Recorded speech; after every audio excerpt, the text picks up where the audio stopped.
Hello dear student, स्वागत है आप सभी का एक्सपी क्लासेस में। मेरा नाम है मुकुंद और इस वीडियो लेक्चर के अंतर्गत हम लोग बात करने वाले हैं अवकलन के जो मोस्ट इंपोर्टेंट सूत्र होते हैं, या जो अवकलन जिसकी वजह से, जिन सूत्रों की वजह से आप हल कर सकते हैं, उन सभी सूत्रों के बारे में बात करने वाले हैं। और जैसा कि आपको जानते हैं कि कैलकुलस के अंतर्गत डिफरेंशिएशन एंड इंटीग्रेशन अर्थात कलन के अंतर्गत आप अवकलन और समाकलन का जो हिस्सा होता है, उन दोनों ही हिस्सों में, उन दोनों ही पार्टों में फॉर्मूलों का कितना बड़ा रोल होता है। बहुत ही ज्यादा उपयोगी ये सारे फॉर्मूले होते हैं अवकलन और समाकलन के अंतर्गत। तो इस वीडियो लेक्चर के अंतर्गत हम लोग अवकलन के जो फॉर्मूले हैं, सारे फॉर्मूलों के बारे में बात करने वाले हैं। और ये सारे फॉर्मूले आपको अच्छी तरीके से याद होने चाहिए। आप इनको अच्छी तरीके से लिख लीजिए, मेमोराइज कर लीजिए। आपको जैसे करना है वैसे कीजिए। एक बात और याद रखिएगा कि मेमोराइज करने का, याद करने का सबसे बेहतरीन तरीका होता है प्रैक्टिस करना। तो आप जितने ज्यादा सवालों को हल करते आते हैं, प्रैक्टिस करते आते हैं, ये फॉर्मूले आपको उतने ही अच्छी तरीके से याद होते चले जाते हैं। इस बात को ध्यान रखिएगा। इसके अलावा सबसे बड़ी बात आपको क्या याद रखनी है कि लाइव क्लासेस चल रही हैं एक्सपी क्लासेस ऐप पर, जो कि आपको लिंक जो है डिस्क्रिप्शन में मिल जाएगा ऐप का। इसके अलावा आप प्ले स्टोर पर जाकर भी ऐप को डाउनलोड करके लाइव क्लासेस का एंजॉय कर सकते हैं। तो जाइए और लाइव क्लासेस लेकर डेली पर डे रेगुलर तौर पर लाइव क्लासेस चल रही हैं, जिनको आप देख सकते हैं और अपनी तैयारी अच्छी तरीके से कर सकते हैं। चलिए स्टार्ट करते हैं। अवकलन के जो मोस्ट इंपोर्टेंट फॉर्मूले हैं उनके बारे में देख लेते हैं। ठीक है, तो सबसे पहली बात तो आपको ये याद रखना है कि अवकलन में जो dy अपॉन dx करते हैं वो भाग नहीं होता है। ठीक है, dy upon dx is not equal to dy divided by dx, इस तरीके से नहीं होता। इस बात को याद रखिएगा। d अपॉन dx एक यूनिट है। इसका मतलब होता है x के सापेक्ष अवकलन करना है। और किसका कर रहे हैं अपन? y का अवकलन कर रहे हैं। इस बात को ध्यान रखिएगा। अधिकतर स्टूडेंट सोचता है कि dy और dx दो अलग अलग चीजें हैं जिनका भाग हो रहा है। ऐसा नहीं होता है। इस बात को आपको अच्छे तरीके से ध्यान रखना है। अगर कोई फंक्शन या फलन fx है, इसके साथ कोई अचर पद c का गुणा हुआ है, तो उस अचर पद c को बाहर निकाल लेते हैं। इस अचर पद c को अवकलन के लिए बाहर निकाल लेते हैं। तो c को बाहर निकाल दिया और यहां पर देख रहे हैं fx का अपन अवकलन कर रहे हैं। ठीक है, तो d upon dx c fx है, इस तरीके से दिया है तो c बाहर आ गया। d अपॉन dx fx, जहां c एक अचर पद है। ओके, आगे ध्यान देखते हैं। अगर अचर पद का आप अवकलन करते हैं तो अचर पद का अवकलन 0 होता है। ध्यान रहेगा, अचर पद का अवकलन 0 होता है। ठीक है, जैसे कि मान लीजिए d अपॉन dx 5 है, तो 5 एक अचर पद है। 5 एक अचर पद है तो अवकलन करेंगे तो कितना आएगा? 0 आएगा। ठीक है, आगे ध्यान देते हैं। Most important formula d upon dx x की power n, d upon dx x की पावर n। तो क्या होता है? पावर जो है वो आगे आ जाएगी और पावर में एक की कमी हो जाएगी। तो n आगे आ गया और x की पावर हो गई n-1। ठीक है, पावर आगे आ गई और पावर में एक की कमी हो गई।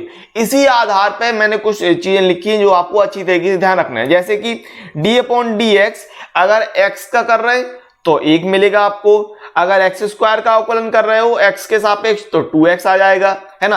अगर x की घात 3 का अवकलन कर रहे हो तो क्या मिल जाएगा? 3x square. अब ये कैसे हो रहा है ये भी आपको समझ में आना चाहिए। जैसे x है तो d अपॉन dx x, अब यहाँ x क्या है? x की पावर 1 है ना। और होता क्या है? पावर आगे आ जाती है और पावर में 1 की कमी कर देते हैं, तो 1-1, यानी ये हो जाएगा 1 इंटू एक्स की पावर 0।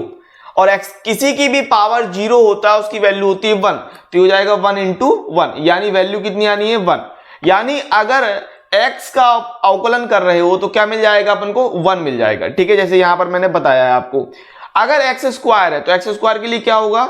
घात जो है आगे आ जाएगी और घात में 1 की कमी कर देते हैं, तो 2-1, यानी ये हो जाएगा 2x। तो ये आ गया 2x। जैसे x की घात 3 है तो क्या हो जाएगा? 3 आगे आ जाएगा, घात में 1 की कमी करेंगे तो 3-1, ये हो जाएगा 3x स्क्वायर। तो जैसे यहां पर आप देख पा रहे हैं 3x स्क्वायर। ठीक है, इसके अलावा दो चीजें और ली जो आप अच्छी तरीके से याद रखिएगा। जैसे मैंने कहा यहां पर x का अवकलन करेंगे तो 1 मिलता है, एक्स स्क्वायर का अवकलन करने पर 2x मिलेगा, x की घात 3 का अवकलन करने पर 3x स्क्वायर मिलेगा, इस प्रकार से। इसके अलावा दो चीजें और हैं जो आप अच्छी तरीके से याद रखिए, जिसमें मोस्ट इंपोर्टेंट है आपका ये वाला अंडर रूट एक्स वाला। अंडर रूट एक्स को अगर अपन तोड़ते हैं, अंडर रूट एक्स का अगर अवकलन करते हैं तो आपको मिलता है 1/2 अंडर रूट एक्स। क्या मिलता है? 1/2 अंडर रूट एक्स। ये आपको अच्छी तरीके से याद रखना है। कैसे? देखिए अंडर रूट एक्स में क्या है, अंडर रूट एक्स की अगर मैं बात करूं तो होता है एक्स की पावर 1/2, और घात के लिए क्या करते हैं, घात आगे आ जाती है और घात में एक की कमी कर देते हैं, तो यहां से मिलेगा 1/2 एक्स की पावर -1/2। अच्छा एक्स की पावर -1/2 है तो प्लस करने के लिए नीचे ले जा सकते हैं, तो हो जाएगा नीचे हो जाएगा एक्स की पावर 1/2, और एक्स की पावर 1/2 का मतलब हो गया 1/2 अंडर रूट एक्स। तो यहीं पर आप देख पा रहे हैं, यही चीज मैंने यहां पर लिखी है। इसको आप अच्छी तरीके से याद रखिएगा कि अंडर रूट एक्स का हो जाएगा 1/2 अंडर रूट एक्स, क्योंकि आने वाले जो वीडियो होंगे, जो लेक्चर वीडियो होंगे, जो एक्सरसाइज के वीडियो होंगे, उसमें मैं इसका डायरेक्ट इस्तेमाल करने वाला हूं, अंडर रूट एक्स का 1/2 अंडर रूट एक्स। ठीक है, और इसी प्रकार देख पा रहे हैं एक्स की पावर -1 का क्या, -1/x²। इसमें भी आपको कोई समस्या नहीं होनी चाहिए। क्यों? क्योंकि d/dx एक्स की पावर -1 है, -1 आगे आ जाएगा, एक्स की पावर -1 कर देंगे, एक की कमी करते हैं तो -1, एक्स की पावर -2 यानी कि -1/x²। इस प्रकार से यहां पर आप अच्छी तरीके से देख पा रहे हैं। तो ये हो गया घात के बारे में। फॉर्मूला है इंपॉर्टेंट आपका क्या, कि d/dx एक्स की पावर n बराबर n एक्स की पावर n-1। घात आगे आ जाएगी और घात में एक की कमी कर देते हैं। ठीक है, आगे बढ़ते हैं और फॉर्मूले देख लेते हैं। d/dx e की पावर x का हो जाएगा e की पावर x। याद रखिएगा, इनको लिखते चलिए एक कॉपी में और अच्छी तरीके से प्रैक्टिस करेंगे तो आपको ये चीज मेमोराइज हो जाएगी। d/dx a की पावर x होता है a की पावर x log a, जहां याद रखिएगा कि a की वैल्यू 0 से बड़ी रहती है log के लिए, और a का मान 1 नहीं होगा, a is greater than 0 and a का मान 1, a is not equal to 1। ठीक है, d/dx log x का हो जाएगा 1/x, जहां x greater than 0, and d/dx log ax। यहां पर याद रखिएगा, अगर यहां पर बेस कितना है, a है, अगर कहीं बेस नहीं दिया होता है, याद रखिएगा वहां पर बेस होता है e। क्या होता है? बेस e होता है। तो यहां पर a बेस दिया है, d/dx log ax, बेस में क्या है? a है, तो ये हो जाता है 1/x log ae, 1/x log ae। और याद रखिएगा काफी स्टूडेंट होते हैं जो ये वाला फॉर्मूला भूल जाते हैं, बहुत से स्टूडेंट ये वाला फॉर्मूला भूल जाते हैं। आपको अच्छी तरीके से याद रखना है कि log ax, अगर log ax बेस में a दिया है तब जो फॉर्मूला होता है वो होता है 1/x log ae, 1/x log ae, where x greater than 0, a greater than 0 and a is not equal to 1। याद रखिएगा। अब ये त्रिकोणमिति वाले फॉर्मूले हैं जो आपको अच्छी तरीके से ध्यान रखना है। d/dx sin x का अवकलन cos x। ठीक है, d/dx cos x का अवकलन -sin x, d/dx tan x तो sec² x, d/dx cot x -cosec² x, d/dx sec x तो ये होता है sec x into tan x, and d/dx cosec x होता है -cosec x into cot x। ये फॉर्मूले आपको याद रखने अच्छे तरीके से। मल्टीप्लिकेशन का अगर मैं रूल की बात करूं, जो फर्स्ट सेकेंड रूल जिसे कह सकते हैं अपन, तो ये इस प्रकार से होता है कि d/dx fx इंटू gx, अगर दो फलन fx और gx है तो उनका मल्टीप्लाई दिया है, और उस स्थिति में अगर अपन अवकलन कर रहे हैं तो ये हो जाता है fx को बाहर रखा और जो दूसरा वाला पार्ट है gx उसका अवकलन किया, प्लस लगाते हैं और gx को बाहर रखा और fx का अवकलन किया। इसी को फर्स्ट सेकेंड रूल भी बोलते हैं। ये जो आपका मल्टीप्लाई नियम है इसी को फर्स्ट सेकेंड रूल भी बोलते हैं कि d/dx फर्स्ट एंड सेकेंड, तो पहला वाला बाहर आ जाएगा, दूसरे वाले का अवकलन करना है, प्लस दूसरे वाले को बाहर रखना है, पहले वाले का अवकलन कर देना है। याद रहेगा। अगर मैं बात करूं fx, gx और hx, तीन फलन दिए हैं जिनका आपस में मल्टीप्लाई हो रहा है, इसका अगर एक साथ अवकलन करना है, देखो आप इसको अलग अलग करते भी कर सकते थे, जैसे मतलब एक पार्ट ये मान लिया पूरा और hx को दूसरा पार्ट मान लिया, फिर ऐसे करना चाहो तो ऐसे भी कर सकते हो, कोई दिक्कत नहीं है। लेकिन अगर आप डायरेक्ट करना चाहते हैं तीनों हिस्सों का, fx, gx एंड hx का, तीनों हिस्सों का करना चाहते हैं एक साथ, तब क्या हो जाएगा, तब ये हो जाती है कि gx hx बाहर रखा, पहले वाले fx का अवकलन किया, दो दो को बाहर रखते जाएंगे, एक एक का अवकलन करते जाएंगे, ध्यान रखना, प्लस fx hx बाहर रखा और gx का अवकलन कर दिया, प्लस fx gx बाहर रखा एंड hx का अवकलन कर दिया। तो आपने ये देखा कि दो चीजें बाहर रहेंगी और जो एक चीज बची है उसका अवकलन करते हुए तीन पार्ट में अवकलन होगा। ठीक है, भाग नियम की, डिवाइड नियम की बात कर लूं तो d upon D X F X upon G X, D upon D X F X upon G X, तब क्या होता है कि जो gx है इसको बाहर रखिए, fx का अवकलन कीजिए, माइनस fx को बाहर रखिए, gx का अवकलन कीजिए अपॉन gx स्क्वायर। ठीक है, इसको और अच्छी तरीके से याद करते हैं, इसको इस तरीके से ध्यान रखिए कि fx जो है वो आपका अंश है एंड gx जो है वो आपका हर है, यहां पर देख पा रहे हैं। ठीक है, तो इसको अंश और हर की तरह याद करते हैं, तो d अपॉन डी एक्स अंश बटे हर। तो क्या करेंगे, हर को सबसे पहले बाहर रखेंगे, जो नीचे वाली संख्या है हर उसको बाहर रखिए, अंश का अवकलन कीजिए, माइनस अंश को बाहर रखेंगे, हर का अवकलन कर देंगे, बटे हर का वर्ग हो जाता है। तो ये फॉर्मूला हो गया भाग का, इसको याद रखिएगा। जोड़ और घटाने का नियम बहुत ही सीधा सिंपल होता है कि सब में अलग अलग अवकलन करते जाते हैं। ठीक है, तो d upon D x f1x plus minus f2x plus minus dot dot dot plus minus fnx। अगर इस तरीके से कोई फलन या फंक्शन दिया हुआ है तब क्या करेंगे कि हर एक हिस्से में, तब क्या करेंगे f1x f2x एंड fnx हर एक हिस्से में अलग अलग अवकलन करते जाएंगे। तो d upon D x f1x plus minus d upon D x f2x plus minus d upon D x fnx, इस प्रकार से कर देंगे।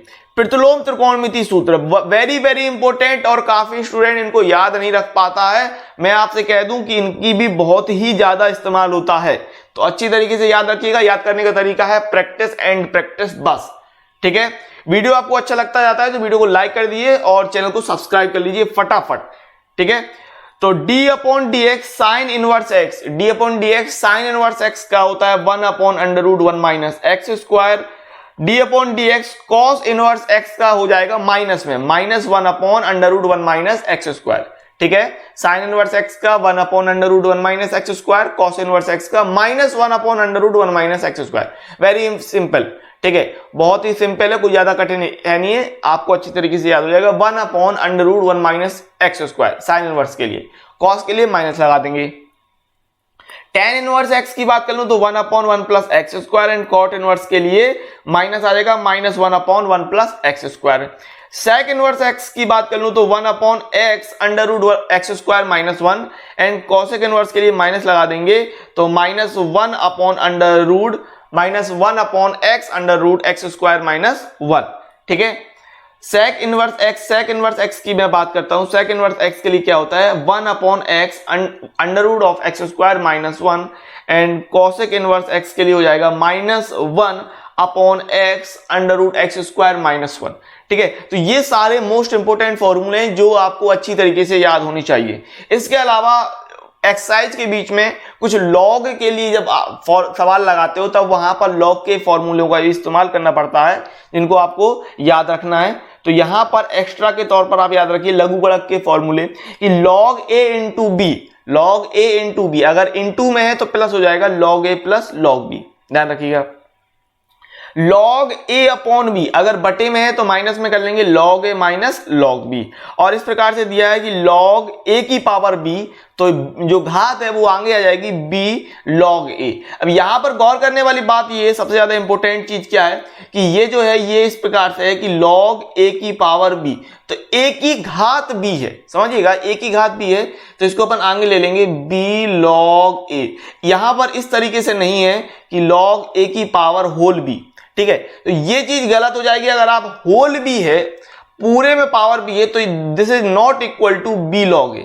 ठीक है, याद रखिएगा अगर सिर्फ a में पावर है तभी वह पावर log के लिए आगे आती है। ठीक है, ध्यान रखिएगा इस चीज को।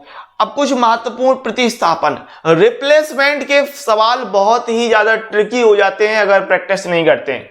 और याद रखिएगा जो रिप्लेसमेंट के लिए थीटा बराबर आप कुछ रख रहे हो, इसके बाद a की वैल्यू आप कुछ रख रहे हो, इस तरीके से जब आप सवाल को हल करते हैं तो वहां पर भी सिर्फ और सिर्फ प्रैक्टिस मायने रखती है। इसके अलावा कुछ चीजें आप अच्छी तरीके से ध्यान रख सकते हो। कुछ महत्वपूर्ण प्रतिस्थापन होते हैं जो हर जगह काम नहीं आते हैं, लेकिन काफी जगह 99% ये केस लागू हो जाते हैं।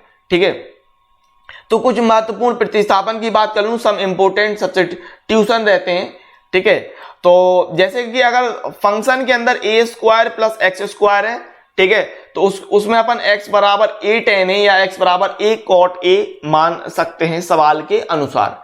ठीक है, a square minus x square है, तब उस स्थिति में x बराबर a sin a या x बराबर a cos a मानकर सवाल को हल कर सकते हैं। ठीक है, x square minus a square है, तब वहां पर x बराबर a sec a या x बराबर a cos a मानकर सवाल को हल कर सकते हैं।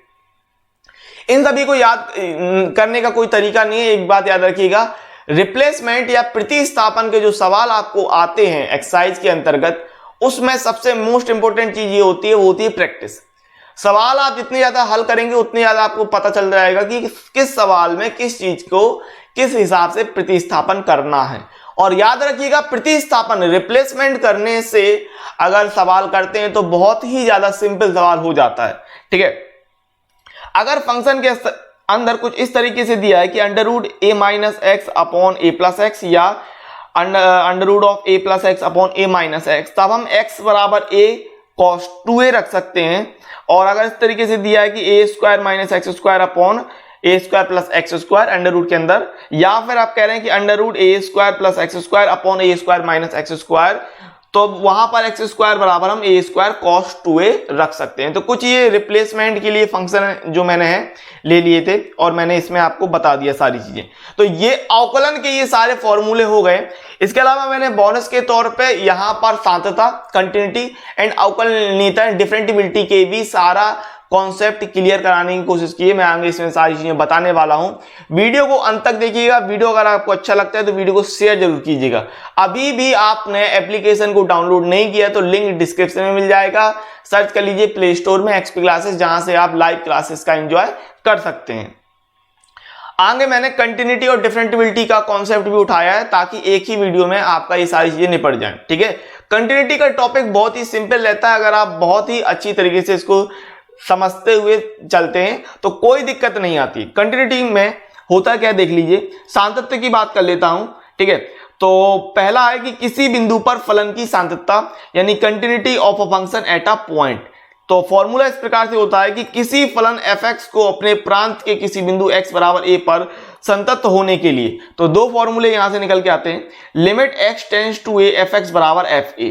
ठीक है, अब ये जो लिमिट का फॉर्मूला है, ये जो आप लिमिट का फॉर्मूला देख रहे हैं, ये दो हिस्से में बढ़ सकता है, एक लेफ्ट हैंड लिमिट एंड एक राइट हैंड लिमिट। तो इस हिसाब से फॉर्मूला बनता है कि limit x tends to a minus fx बराबर limit x tends to a plus fx बराबर fa।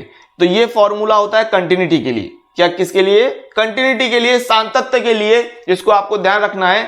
यहां पर आप गौर कीजिएगा कि ये जो पहला हिस्सा है माइनस वाला, ये आपका LHL होता है, और ये जो दूसरा हिस्सा है ये RHL होता है, यानी राइट हैंड लिमिट। ठीक है, पहला हिस्सा लेफ्ट हैंड लिमिट, दूसरा राइट हैंड लिमिट। ठीक है, माइनस वाला लेफ्ट हैंड लिमिट और प्लस वाला राइट हैंड लिमिट। और ये क्या है? ये जो लिमिट दिया था, limit x tends to a fx, इसके दो हिस्से कर दिए अपन ने। तो ये दो फॉर्मूले हैं कंटिन्यूटी के लिए, जिसको आपको अच्छी तरीके से ध्यान रखना है। ठीक है, आगे बात करते हैं। तो किसी बिंदु पर फलन की असंततता, अगर आप डिसकंटिन्यूटी की बात करते हैं तो किस हिसाब से दिखाते हैं? तो discontinuity of a function at a point. ठीक है, किसी बिंदु पर, तो यदि कोई फलन fx किसी बिंदु x बराबर a पर संतत नहीं है, ठीक है, अगर संतत नहीं दिखा रहा है तो वह फलन fx x बराबर a पर असंतत कहलाता है। यदि तीन कंडीशन है जिनको आपको अच्छी तरीके से ध्यान रखना है। fa परिभाषित नहीं है, अगर fa अपरिभाषित है, अर्थात डिफाइन नहीं कर पा रहे हो fa को, फंक्शन की वैल्यू नहीं निकाल पा रहे हो, तो वह फलन असंतत कहलाएगा। यदि limit x tends to a minus fx not equal to limit x tends to a plus fx, अर्थात लेफ्ट हैंड लिमिट और राइट हैंड लिमिट बराबर नहीं है, तो फंक्शन असंतत कहलाता है। अगर लिमिट की वैल्यू फंक्शन की वैल्यू बराबर नहीं है तो फंक्शन असंतत कहलाता है। ये तीन कंडीशन है असंतत होने के लिए, इसके अलावा और कोई कंडीशन नहीं होती है। इनको आपको अच्छी तरीके से ध्यान रखना है। ठीक है, अगर डिसकंटिन्यूटी दिखाते हैं तो यही तीन कंडीशन आपको ध्यान रखनी होंगी। ठीक है, आगे बात करें तो संतत फलनों का बीजगणित यानी अलजेब्रा ऑफ कंटिन्यूअस फंक्शन, ठीक है। तो इसको देख लेते हैं कि यदि fx तथा gx दो वास्तविक फलन है तो जो बिंदु x बराबर a पर संतत है। आपको सवाल कह रहा है कि fx और gx दो फंक्शन है जो x बराबर a पर कंटिन्यूटी दिखा रहे हैं तथा c एक वास्तविक संख्या है, तो निम्नलिखित फलन भी x बराबर a पर संतत होते हैं। क्या होंगे? यदि दोनों फंक्शन प्लस में है तो टोटल जो फंक्शन होगा, टोटल संयुक्त जो फलन हो जाएगा यहां से, वह एक कंटिन्यूटी दिखाएगा, वह भी कंटिन्यूटी दिखाएगा, संतत फलन दिखाएगा। अगर घटाते हैं तब भी आपका कंटिन्यूटी दिखाएगा। अगर c का अचर संख्या का आप गुणा करते हैं फंक्शन के साथ तब भी कंटिन्यूटी बनी रहेगी, जहां c एक वास्तविक संख्या है। अगर मल्टीप्लाई करते हैं दोनों फंक्शन का तब भी कंटिन्यूटी बनी रहेगी। 1/fx है तब भी कंटिन्यूटी रहेगी, जहां fx नॉट इक्वल टू 0 होना चाहिए, ठीक है। याद रखिएगा हर में कभी भी 0 नहीं होता है। अगर दोनों फंक्शन में fx/gx कर देते हैं तब भी कंटिन्यूटी बनी रहेगी, तो जहां gx नॉट इक्वल टू 0 होना चाहिए, ठीक है। कुछ पॉइंट है जो आपको ध्यान रख सकते हैं कि दो संतत फलनों का संयुक्त फलन संतत होता है। जैसे यहां पर बात की मैंने, दो अगर संतत फलन थे fx एंड gx और इनका आप अगर संयुक्त फलन निकालते हो तो वहां से जो चीज निकलती है वह भी कंटिन्यूटी को प्रदर्शित करता है, ठीक है। तो दो संतत फलनों का संयुक्त फलन संतत होता है। यदि फलन f अपने प्रांत d में संतत होता है तो फलन मॉड f भी अपने प्रांत d में संतत होता है, यानी उसका जो मॉड्यूलस होगा, मापांक होगा, वह भी कंटिन्यूटी को शो करेगा, प्रदर्शित करेगा, ठीक है। अचर फलन, तत्समक फलन, बहुपदीय फलन, मापांक फलन, चरघातांकीय फलन, व्यापक चरघातांकीय फलन, लघुगणकीय फलन, त्रिकोणमितीय फलन, ये सारे फलन जो होते हैं वो संतत फलन की कैटेगरी में आते हैं, ठीक है। अवकलनीयता, डिफरेंटिबिलिटी की मैं बात कर लूं तो डिफरेंटिबिलिटी एक बहुत ही छोटा टॉपिक होता है, ठीक है, और काफी स्टूडेंट इस चीज को इग्नोर कर देते हैं। याद रखिएगा डिफरेंटिबिलिटी के सवाल बन जाते हैं, इग्नोर मत कीजिएगा, ठीक है, इस बात को ध्यान रख सकते हैं आप। तो यदि y बराबर fx कोई फंक्शन है तो dy/dx बराबर d/dx अवकलन करें तो आपने ये फॉर्मूला पढ़ रखा है कि fx का अगर अवकलन करें तो इसको अपन f' लिख सकते हैं, ठीक है। ये फॉर्मूला आपने पढ़ रखा है कि f' बराबर होता है limit h tends to 0 fx plus h minus fx upon h, ठीक है। ये फॉर्मूला आपको याद रखना है कि limit h tends to 0 fx plus h minus fx upon h, ठीक है। अब किसी बिंदु पर फलन की अवकलनीयता, तो differentiability of a function at a point, ठीक है, किस प्रकार से निकालते हैं? यहां पर left hand derivative and right hand derivative होता है, LHD एंड RHD होता है। तो किसी बिंदु x बराबर a पर लेफ्ट हैंड डेरिवेटिव LHD की बात करूं तो LHD में याद रखिएगा क्या करते हैं क्या नहीं करते हैं, मैं बता देता हूं। जैसे ये आपका फॉर्मूला था ना, तो यहां पर याद रखिएगा LHD में कुछ नहीं, h जहां पर है वहां पर माइनस h कर देंगे एंड RHD में जो का रहेगा क्योंकि h जो होगा वो प्लस h रहता है, बस इतनी सी बात होती है, ठीक है। LHD में लेफ्ट हैंड डेरिवेटिव में क्या कर देते हैं, h के स्थान पे माइनस h, और राइट हैंड में कुछ नहीं करते, फॉर्मूला जो का त्यों रहता है क्योंकि h के स्थान पे प्लस h रखना है अपन को, ठीक है। तो यहां से आपने ध्यान दिया कि जो LHD हो जाता है, LHD को आप प्रदर्शित करते हैं LF' बराबर limit h tends to 0 fa minus h minus fa upon minus h, तो ये फॉर्मूला बन जाएगा, ठीक है। और जैसे मैंने कहा कि h के स्थान पे अपन क्या रख रहे हैं, माइनस h, तो यहां पर देखिए इस जगह पर h के स्थान पे आपने रख दिया माइनस h, तो ये यहां से निकल के आ रहा है, आप गौर कर रहे हैं कि limit h tends to 0 fa minus h minus fa upon minus h, इस प्रकार से हो गया LHD। RHD की मैं बात करूं राइट हैंड डेरिवेटिव, तो RHD बराबर ले रहे हैं आप RF', यानी limit h tends to 0 fa plus h minus fa upon h, तो ये हो गया RHD के लिए फॉर्मूला। तो इस वीडियो लेक्चर के अंतर्गत आपने बात की है अभी यहां पर अवकलन के सारे फॉर्मूले, इसके अलावा कंटिन्यूटी और डिफरेंटिबिलिटी, संततता और अवकलनीयता के लिए भी मैंने कॉन्सेप्ट आपको क्लियर कराने की कोशिश की है बोनस के तौर पे इस वीडियो लेक्चर के अंतर्गत। तो सारे फॉर्मूले, सारे कॉन्सेप्ट आपको अच्छी तरीके से ध्यान होना चाहिए, नोट्स बनाते चलिएगा। अगर वीडियो आपको अच्छा लग जाता है तो वीडियो को लाइक कर लीजिए, चैनल को सब्सक्राइब कर लीजिए, कमेंट्स करके बताइए वीडियो कितना यूजफुल रहा है आपके लिए।